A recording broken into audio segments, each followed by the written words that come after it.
کیونکہ یہ مذہب زمین پر بسنے والے انسانوں کی آزادی کا دعوے دار ہے اور خدا کی حاکمیت کے سوا کسی کو حاکم نہیں مانا جا سکتا۔ انسانی تاریخ میں چاہے وہ گزرا ہوا کل ہو، آج ہو یا آنے والا کل،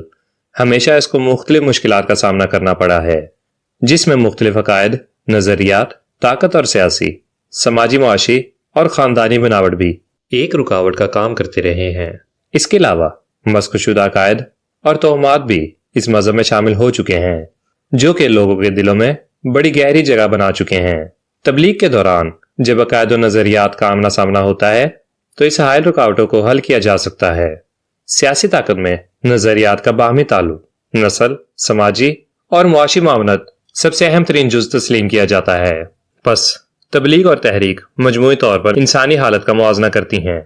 زمین پر انسان کی آزادی کے حصول کے لیے اور تمام انسانیت کے لیے ضروری ہے کہ تحریک اور تبلیغ مل کر کام کریں۔ یہ سب سے اہم جز ہے اور اس پر زیادہ زور نہیں دیا جا سکتا۔ یہ مذہب محض عربوں کی آزادی کا اعلان نہیں ہے اور نہ ہی اس کا پیغام محض عربوں کے لیے ہے۔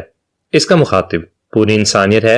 اور پوری روح زمین ہے۔ اللہ محض عربوں کو برقرار رکھنے والا نہیں ہے اور نہ ہی اس کی نوازشات محض ان تک مخصوص ہیں جو صرف اسلام پر یقین رکھتے ہیں۔ اللہ پوری دنیا کا خالق ہے۔ یہ مذہب چاہتا ہے کہ پوری دنیا اس کے مالک کی طرف لوٹ آئے اور خدا کی بندگی کے علاوہ سب کی بندگی سے آزاد ہو جائے۔ اسلام کی نظر میں اصل بندگی خدا کے واضح کردہ قوانین کی پابندی ہے،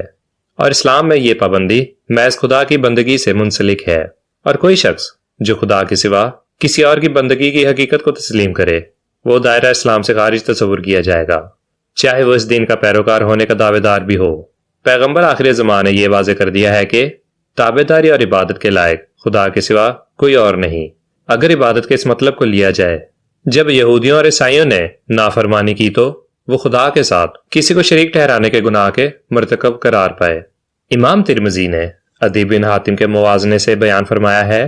کہ جب عدی کے پاس آپ صلی اللہ علیہ وآلہ وسلم کا پیغام پہنچا تو وہ شام بھاگ گیا، جہاں اس نے عیسائیت قبول کر لی۔ آپ صلی اللہ علیہ وآلہ وسلم کے زمانے سے پہلے لیکن ان کی ہمشیرہ اور کچھ لوگ جب جنگ میں قیدی بنے تو آپ صلی اللہ علیہ وآلہ وسلم نے ان کی بہن کے ساتھ حسن سلوک روا رکھا اور ان کو تحائف سے بھی نوازا، اور جب وہ اپنے بھائی کے پاس واپس گئیں تو اس نے اس کو اسلام کی دعوت دی اور آپ صلی اللہ علیہ وآلہ وسلم سے ملنے کی نصیحت کی۔ حدیث پر راضی ہو گئے۔ لوگ اس کی مدینہ آمد کا بڑی بے چینی سے انتظار کر رہے تھے۔ جب وہ آپ صلی اللہ علیہ وآلہ وسلم کے پاس آیا تو اس نے چاندی کی سلیب پہن رکھی تھی۔ اس وقت آپ صلی اللہ علیہ وآلہ وسلم درج ذیل آیات کی تلاوت فرما رہے تھے، جن کا ترجمہ ہے: اے اہل کتاب، تم نے اپنے رہبائی اور پادری کو خدا کا ہم اثر مان لیا ہے۔ تو عدی بیان کرتے ہیں کہ انہوں نے کہا کہ وہ اپنے پادریوں کی عبادت نہیں کرتے، تو آپ صلی اللہ علیہ وآلہ وسلم نے جواب دیا کہ ان کے رہبائی اور پادری جس کام کو کرنے کی اجازت دیتے ہیں وہ اس کو تسلیم کرتے ہیں، اور جس چیز کو منع قرار دیتے ہیں وہ اس کو ممنوع تسلیم کرتے ہیں۔ اس طرح وہ ان کی عبادت کرتے ہیں۔ آپ صلی اللہ علیہ وآلہ وسلم نے جو درج و بالا وضاحت کی ہے، اس سے یہ بات واضح ہو جاتی ہے کہ قوانین پر عمل اور فیصلہ بنیادی طور پر عبادت ہی تصور کی جاتی ہیں، اور جو بھی ایسا کرتا ہے وہ دائرہ ایمان سے خارج تصور کیا جاتا ہے کہ یہ کئی انسانوں کو دوسرے انسانوں پر برتری دیتے ہیں، جبکہ دین اس طرح کے عمل کی سختی سے مخالفت کرتا ہے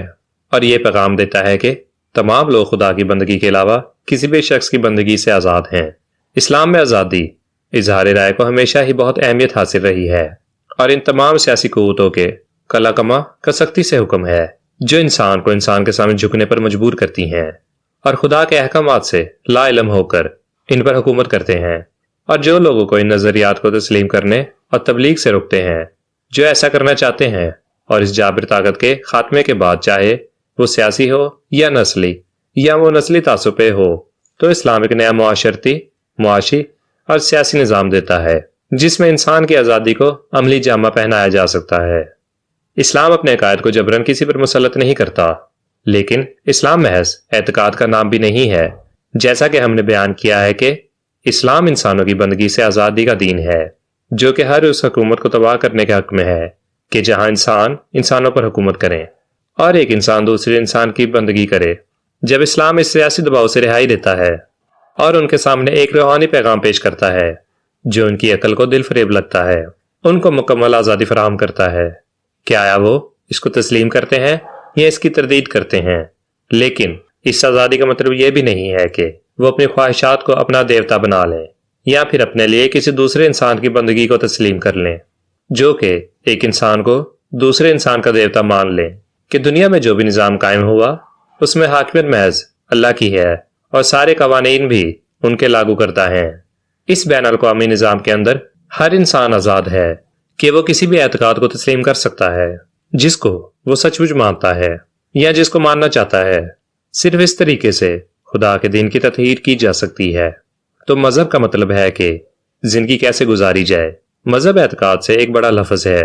اور اسلام اعتقاد پر منحصر ہے، لیکن اسلام میں ہر طرح کے لوگوں کے لیے عمل پیرا ہونے کی جگہ ہے اور ملکی قوانین بنیادی طور پر خدا کی حاکمیت پر مشتمل ہوتے ہیں۔